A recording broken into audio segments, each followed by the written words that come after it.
Hello, so welcome to a new video. Today's video is going to be a little different. I am going to be talking about my mother. My mother died a little more than a year ago, and I wanted to make a video about her, her life, our relationship. Our relationship was very complicated, and I wanted to have a video about her on my YouTube. For those who are new to my channel, my name is Flora. I live in Haiti. I make motherhood and Montessori videos and about our life type vlogs. So my mom's name was Shelly Marie Rono. For a while her name was Laughlin, her last name, but then she changed it back to Rono. My mother was born in New York, but she actually grew up in Minnesota in a really small town named Crosby. My grandmother got pregnant when she was 16 years old, and the father was not around. She told the father that she was pregnant, and he enlisted in Vietnam straight away. And then he died over there. So my mom never knew who her father was. And my grandma didn't really talk to her about who he was either. So my grandmother was pregnant, and she went to New York to give birth. And originally she was actually going to give my mother to be adopted to her brother and his wife, because they couldn't have children. And then she changed her mind, and she didn't have a lot of support. She didn't have a lot of money. My grandmother worked really hard, but they grew up in Minnesota in a very, very small town, really small. My mother was very smart. She was beautiful. She was athletic. She did flute, she was in dance line, she was in a little bit of everything. I actually have her varsity jacket, and it has all these beautiful pins. She was also a lifeguard, and she always wanted to get out of her small town, and she did. She went to school in Colorado for a bit, college, and then eventually she became a flight attendant. And she in New York at the time, and one night she goes to this bar slash cafe in downtown New York, Ledra Street, and it was called the Ledra Street Cafe. So she's there, and she sees a man who's going to the kitchen, and she stops him. She doesn't know who he is, and she sees a random guy going to the kitchen, and it turns out that the guy is the owner. And he says, "Oh, well, I'm the owner, I'm going to make myself a sandwich." And she's like, oh, okay. So that was in 1991, and the guy was my father. So that is how my parents met. So shortly after my parents met, my father invited her to come to Haiti. And so they traveled around together. My parents' relationship moved very fast. A little bit like me and Chris. They decided to have a kid.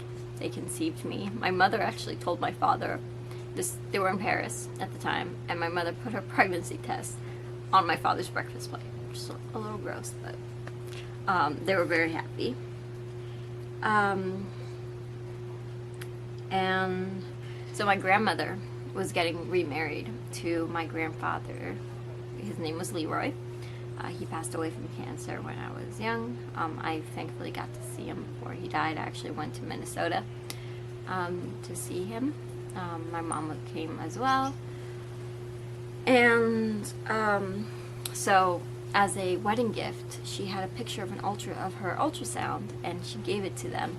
And my grandfather was like, "I'm going to be a grandpa again." I was born in Paris, and my mom always said that she wanted to go to Paris. I guess to my grandmother, but it was about Paris. She said, "Mom, I dreamed about living in Paris since I was 3. I don't know what I read, but I knew not much on Batman or Leave It to Beaver. But I chose to live there, and it was grand. I got so damn lucky to have the choice to have my daughter there. Everywhere we lived there was interesting and beautiful, not dirty or ugly. Why did I love flying, getting out anywhere? I loved New York City. I wanted to experience the world that I could have." My mom always had a drug and alcohol problem, even before she met my father, and unfortunately my father also had that problem. But when she was pregnant, she didn't do any of that, but unfortunately after she did. And when I found out about it when I was older, I have ADD, and I always wondered if I had that because of my mother's drug abuse. I'm not sure. I'm never really going to know, but I'm sure it didn't help things for me. Because my mom was doing drugs, my father did too, because he said that you can't really be with someone who's doing drugs and you being sober, it just makes it unbearable. Which I still have a lot of anger about that, you know. Basically, they chose drugs over me. So my mom left when I was 2. My parents had a lot of problems at that time, and she left for the first time when I was 2 years old. I think she went to Minnesota, and she went to rehab. When I was 3 or 4, my parents got back together, and they got back together in Panama, and things were going well. She was going to school. She really wanted to be a doctor, and she could have. She was very smart. I was in school, she was in school. I was doing karate. She would take me, she would get me ready, she would take me to piano. She was a mom. She would wake me up.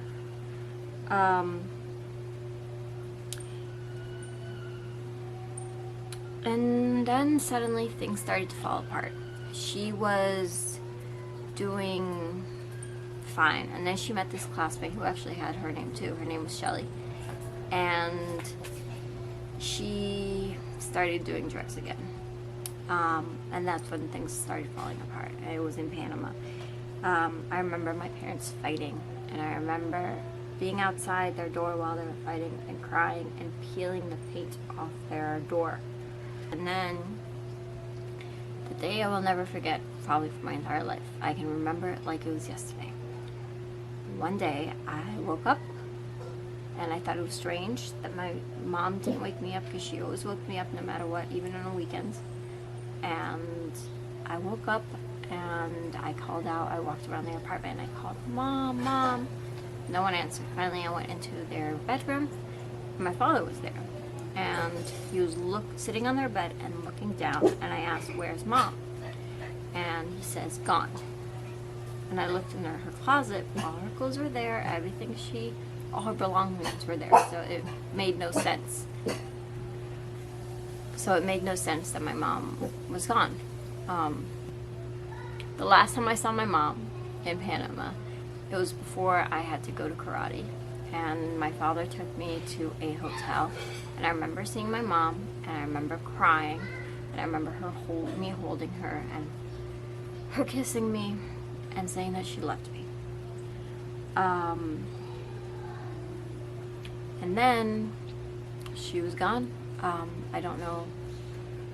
I didn't see her after that. Shortly after, people would ask me, and then I remember going to karate, and my best friend and I took karate together. Her name was Ingrid. We went to school together. We lived in the same building as well, so we were very close, so she knew everything. And I started spending a lot of time with her and her family, even more than I did before, which was a lot. Like that. They even have family videos, and I'm in a lot of the family videos. Like, it was that type of friendship. So people would start asking me, "How come your mother doesn't pick you up anymore?"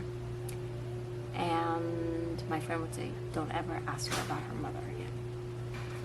And then my parents were dealing with custody, and I was sent to Haiti alone without my father. It was a very confusing time. I didn't understand what was going on, and I'm sure it wasn't this long, but it felt like my father was gone for like a year. It felt like a long time. I was put in school. I left Panama. It was a very confusing time. Then, my father came to Haiti. We lived here. I went to school here. I had friends here.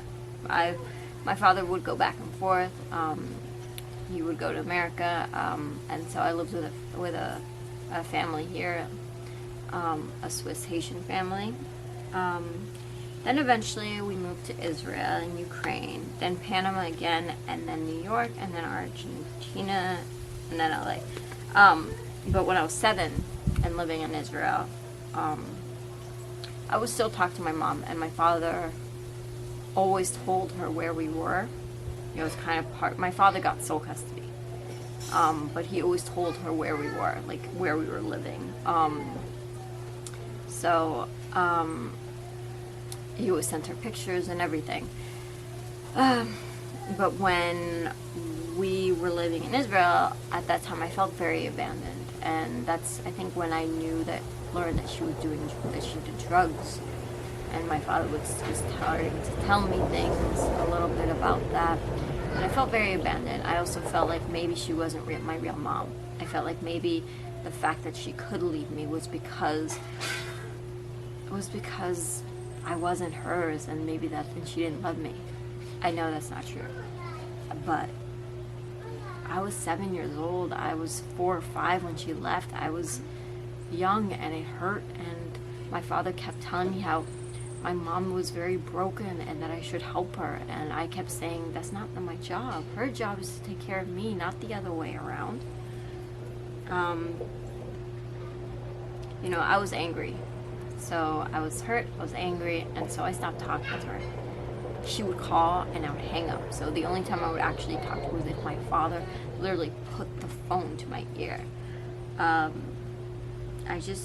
felt unloved by her, and I didn't understand why I didn't live with her. And later on I found out that, yes, my parents were going to split up, but my father did give her a choice. He said that he would get her an apartment in Panama, and so I could be with him and her, like an actual divorced parents, you split the weekends and all that. And she didn't want that somehow. My mom was always afraid of being happy, and she actually wrote some things. I found this notebook of hers when I was going through a bunch of her stuff. She wrote little things about me. But here's one from when I was a kid. Flora never had a crib. No cages for my child. We did have an Aussie hammock where Kitty Cross slept, my little animal. Which I thought was funny because Avi had a crib for 6 months, but after that he never had a crib, and Ari never had a crib. So, and I didn't even know this. After my mom left, I saw her for the first time since she left. When I was 9 years old, we went to Alaska. It was my father and my brother and I, and except I didn't know that it was to see my mom. So I'm in the car, and I fell asleep, and my father wakes me up, and I say, "Where are we?" And he says, "To see an old friend." And I wake up, I see this woman, but she has long hair. My mom always had short hair, so it took me a couple minutes to recognize her, and also it had been a long time. And it was my mom. I tried to ask her questions, like why she left, things I needed to know for myself, but it was always hard.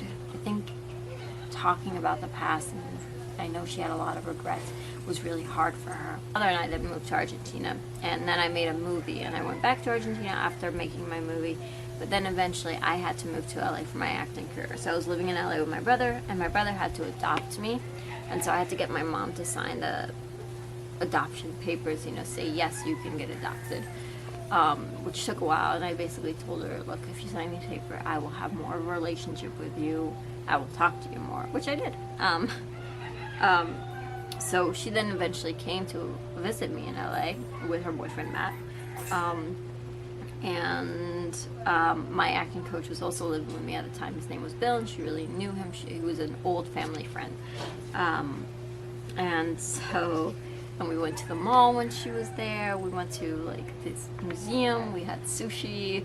We had a good trip. It was still a little uncomfortable just because I hadn't seen her since Alaska, and I would talk to her on the phone and everything, but on the phone it's sometimes easier than talking on the phone. Every time we would see each other in person, it was always a little bit uncomfortable just because, yes, she's my mom, but I wasn't raised by her.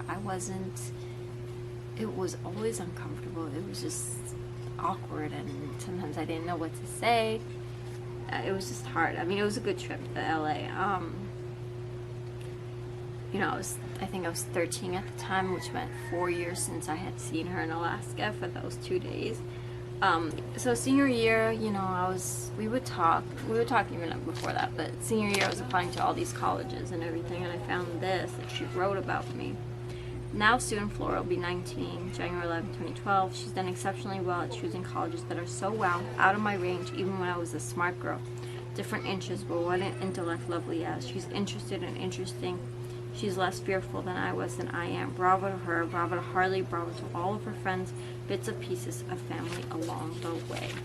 So, I haven't done my prayers for a bit. I'm so thankful for my mother, my family, my friends, but mostly that my child is healthy and happy and turning out to be a wonderful, adventurous, and curious and kind young woman that I had hoped for, and inside of me, when she was inside of me, I knew that she'd become.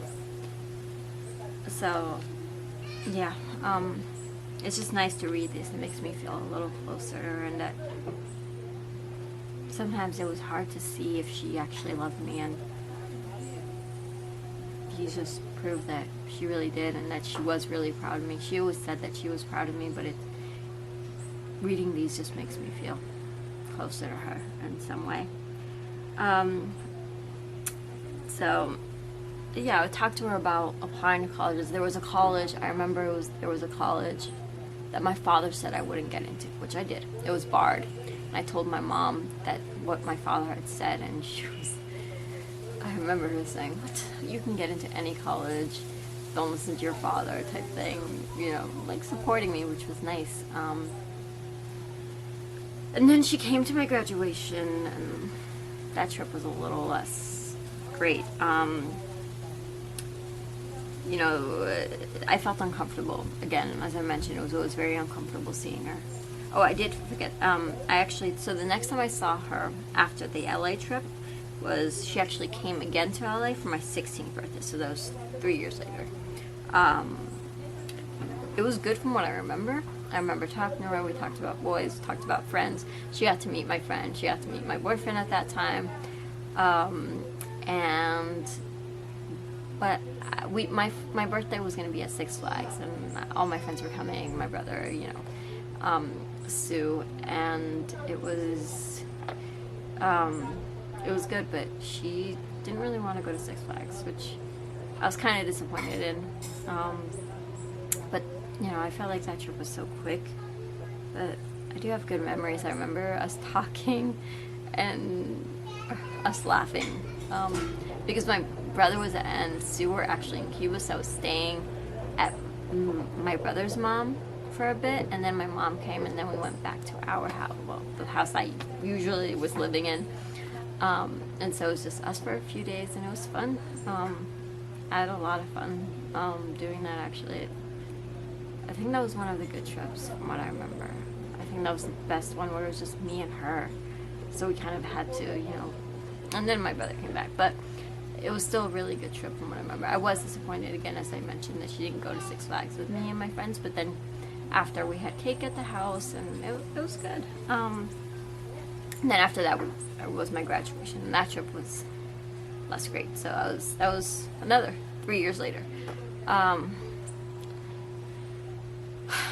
That trip was a little more difficult. I thought that my brother was gonna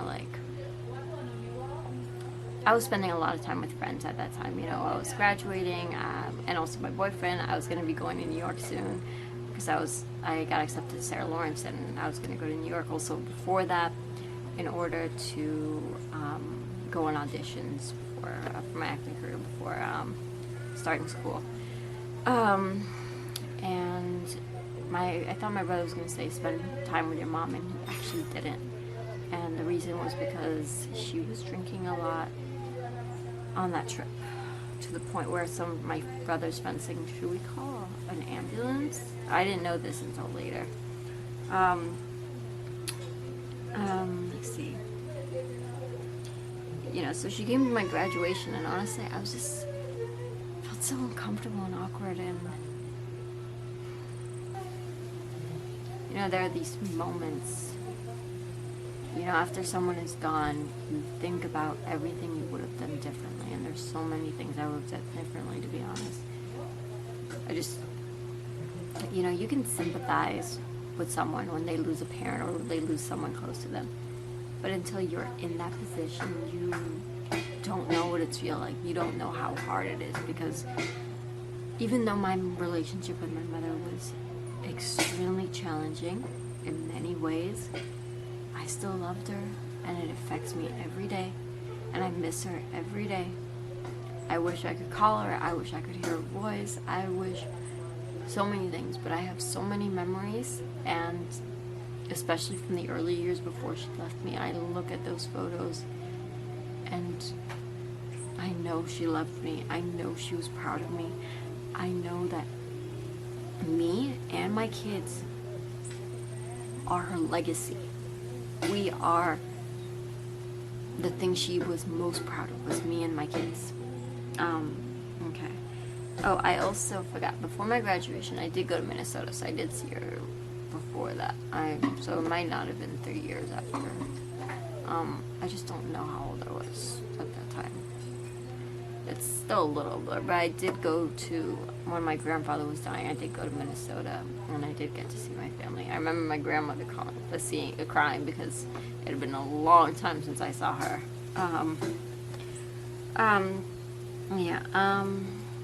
Let's see. So while in college, I would talk to her. And then eventually I actually moved to France for college. And she moved from Alaska to Tennessee. She was working, she was doing really well. And then one day, we kind of had a falling out for a couple of years because she said her boyfriend hit her, and I told her to leave. I told her, do whatever you need to do, get out, leave. You were working. After she met the guy, I don't think she was working. And she wouldn't leave. I told her, you always choose men. I'm not gonna stay and watch you destroy your life. So I stopped talking to her for a while. And then eventually she moved to Minnesota. She lived with her friends and his wife. So I was in Haiti. And then we got closer while I was in Haiti. And then I got pregnant with Abby. And we would talk, and she was very happy. She was very excited to be a grandma. She actually came here when Abby was around 4 months old, and then I got pregnant again, and, I told her how difficult it was for me. I wasn't exactly emotionally ready to have a second child. But the Haiti trip was a little difficult as well. She was drinking, but, it just seemed like I would invite her to come to my house, and I don't know what she was doing, because she was staying at my dad's hotel. I kind of wish that I had made her stay here. So my father said I should have her stay at the hotel and not with me, just in case things are awkward or bad, and my brother said the same thing. That is something I do regret. I wish that I had her mates come and stay with me, to be honest. It would have been easier. I feel like I would have had more time with her, and I could have maybe monitored more with her drinking. I'm not sure, but she drank a lot. So once I had my kids, we got much closer. We talked basically every weekend, even if it was, after I had the second one, it was hard to talk on the phone, but we did do Facebook Messenger, and we wrote a lot. I think we got closer, me becoming a mom and everything, and as I said, she met Avi, and she loved seeing pictures of the boys. She unfortunately never got a chance to meet Ari. She was so proud. I remember texting her right after he was born, and she was so happy. She loved seeing the picture of him, and she would always comment and love sharing, and she was very proud of me, and her death was very sudden. So, her death, if I cry, I am sorry, but it is a hard subject for me. I talked to her, I think it was Saturday, and then Monday night, I am giving a bath to my kids, and I get a message from her friend in Minnesota. She had left Minnesota and gone back to Tennessee. I knew this, but she didn't tell me. She told my father, who told me, and I was just waiting for her to tell me. I don't know if she thought I was going to be mad or what, but she didn't tell me. So I was just waiting for her to tell me, honestly. I just wanted her to be honest. I guess maybe I should have said, you know, Mom, I know you're in Tennessee. Why are you hiding it from me? I don't know. But regardless, so Monday night, I'm giving my kids a bath, and I get a message saying my mom's in the hospital and she's in a coma. And I start crying. I call Chris. I'm like, Chris, I need you to finish giving a bath to the kids. I need to, my mom's in a coma. I don't know. Like, her friend gives me the number of the hospital. I call the hospital, but they said they won't talk to me because the person who's like the care, it was my grandma. So I call my grandma. I say, the hospital won't give me any information. She says she's gonna call, and I then call the guy who she was with, Bob, and I ask him what happened. He says she was fine, and then she was drinking a little, and one morning he couldn't wake her up, so he calls the hospital, and everything went badly from there. I think a couple of days later, I finally am able to talk to a doctor. They finally grant me access to talk to a doctor about my mother, and they say basically she got a UTI, and because of the drinking, she had liver disease, which no one knew. Also, my grandmother, none of her family, she didn't tell my grandmother she was in Tennessee either. But because of her liver disease, her body couldn't clot, and then everything was starting to fail. She was on a ventilator to help her breathe for her. And they said it would be a miracle if she woke up without any problems. And I'm calling. I call my grandma. And that same night, I'm thinking, and I can't sleep because of all of this. I feel like I knew my mom was gonna die, and I knew that I needed to be there. I needed to go say goodbye to my mom, because if not, I was never going to be at peace. So I wrote my brother. I said, Harley, you gave me miles for Christmas. I need to use them, please. I need to go say goodbye to my mom. And he says, of course, find a flight. So he had a bunch of miles, so I booked a flight very quickly. I left my 2 kids with my nanny and Chris. I was almost gonna take the youngest because of breastfeeding, but I just pumped. My uncle and my grandma were gonna go. I called them. I said, I'm coming too. I'll be there Thursday night. I think they were getting there Thursday morning. And they said that they did an EEG and there was no brain activity. And I kept thinking, while I was there, I was like, please, Mom, please don't die. Please don't die before I get there. I need to say goodbye. I need to say goodbye if this is... I need to be able to make the decisions for my mom, because I knew that's what she would have wanted. I go to the hospital, I see her, and it's heartbreaking. She was very yellow.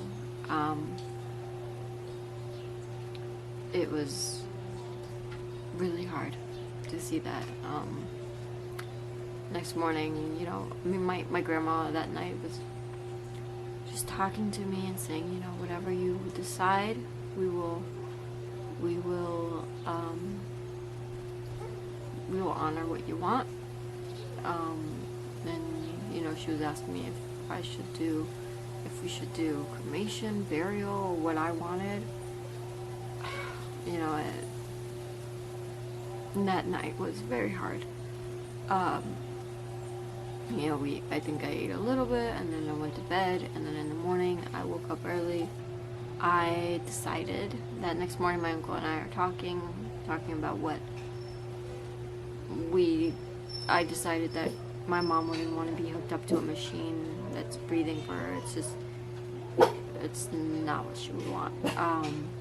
My mom was full of life, wanted to travel, wanted to adventure, like going on hikes, like walking, like nature. Being in a bed would be the last thing she would ever want. This is not the life she would ever wanted, and I knew that, and I knew that I had to respect what she wanted, and I knew she would want me to make that decision, so I did. And that morning before heading to the hospital, I talked to my uncle, And he says, what are you thinking? I'm like, I think we need to unplug her.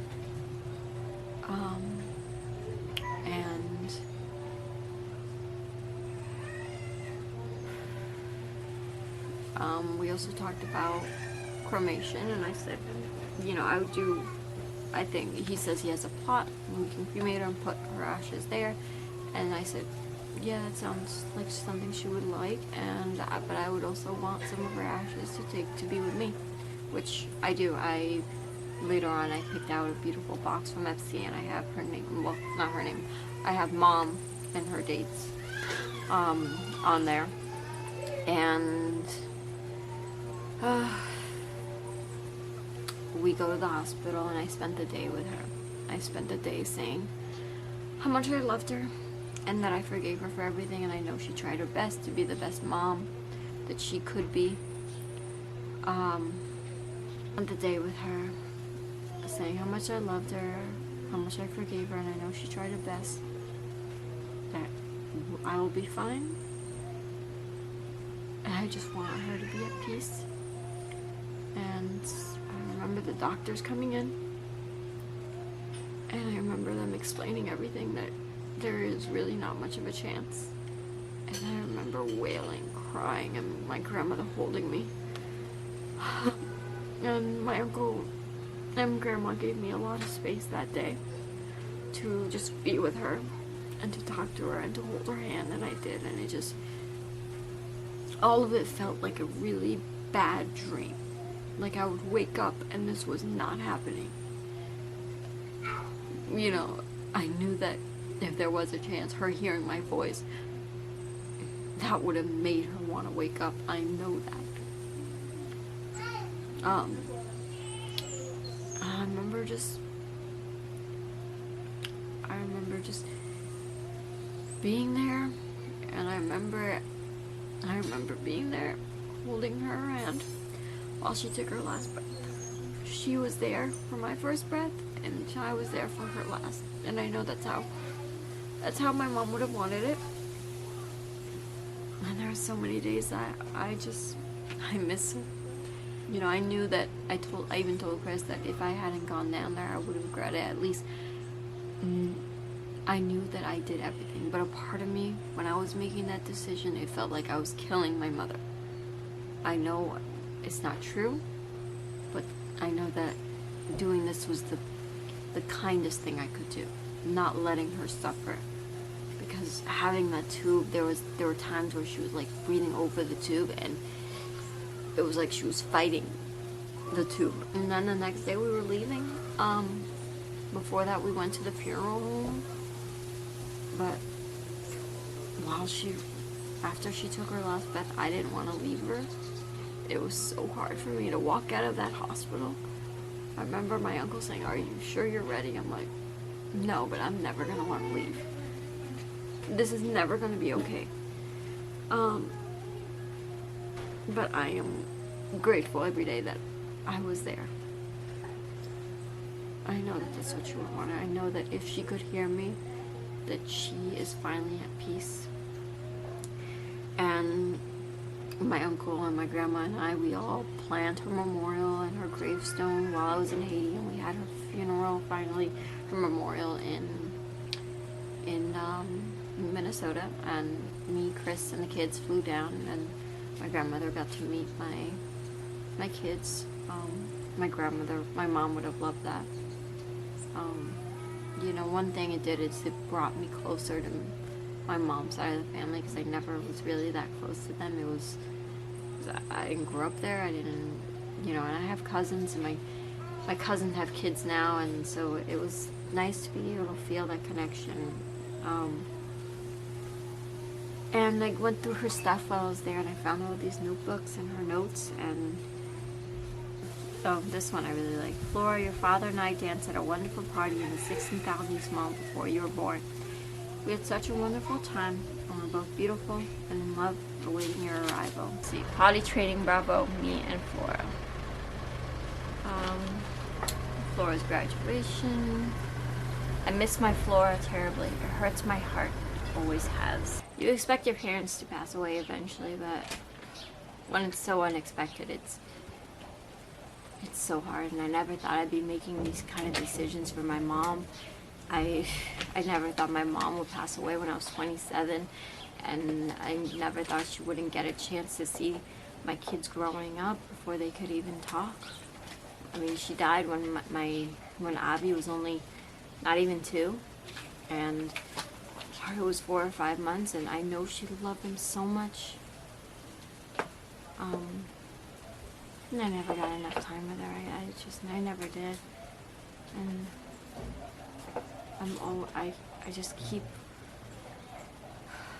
I keep going through messages once in a while to feel close. And I also go through photos, you know, and she said that I was a lot like her in a lot of ways to people. And after she passed away, I got these messages on Facebook from people saying how proud she was of me and how much she loved me and my boys, and I know it's true. And I had to go through her stuff, and just reading these notes, I know how proud and how much she loved me. I know that I was the most important thing to her, and the thing that she was the most proud of. And I mean, it was because of her that I gave birth at home, because she did, because I was born at home in Paris. I always knew that when I had a kid, my kids were going to be born at home. And I miss her. I miss her voice. I miss talking to her. I miss everything. And as complicated our relationship was, and I know that at least we ended in a good note. That I know that we were close. We talked every week at that time. Like, yes, I was busy with the boys, and it was hectic, but we talked, and, you know, even if it was 5 minutes, we still talked. And I just hope that if she can see me, I hope she's watching the boys, and I hope that she's smiling and watching my kids, because I know how much she would have loved to see them. I look at my kids, and I think of her, and I see Ari so much, because Ari looks more like me, which means that he looks like my mom, because I was my mom's twin. I looked exactly like her, and I'm very happy to be. I think that's all for this video. I just wanted to talk about my mom. And I miss her so much. I try not to have regrets, but I wish I had more time with her, and I thought I was going to have more time. I thought eventually I would be able to go with the kids to Minnesota and have her there, and I wish my mom had more of a chance to be a grandmother to the kids. And it's hard. It's really hard not having her here. But if she can see this, or if she can hear me, I just hope she knows how much I love her. And I hope she's at peace. I really do. I just want her to be at peace. She fought for so long. I think the thing with her was that she was scared to be happy, because whenever things were going well for her, it seemed like she had to do something to ruin it. Especially when it was with my father, I felt like that was when things would go badly. I think she was just so scared of happiness. And I'm grateful that I didn't inherit that. I inherited a lot of things from my mother, but at least I don't think I inherited the being scared of happiness. And I think I did learn from her. I did learn how to be a good mother because of her mistakes. I think I'm gonna end it here. If you watched this long video, thank you. It's a complicated video, and it's a complicated relationship. But that is all. I will be making more videos very soon. So if you watch this, thank you so much. If you could like this video and subscribe, and if you want to see anytime I post a new video, put that bell notification, and you will see my video anytime I post. Thank you again so much. Bye.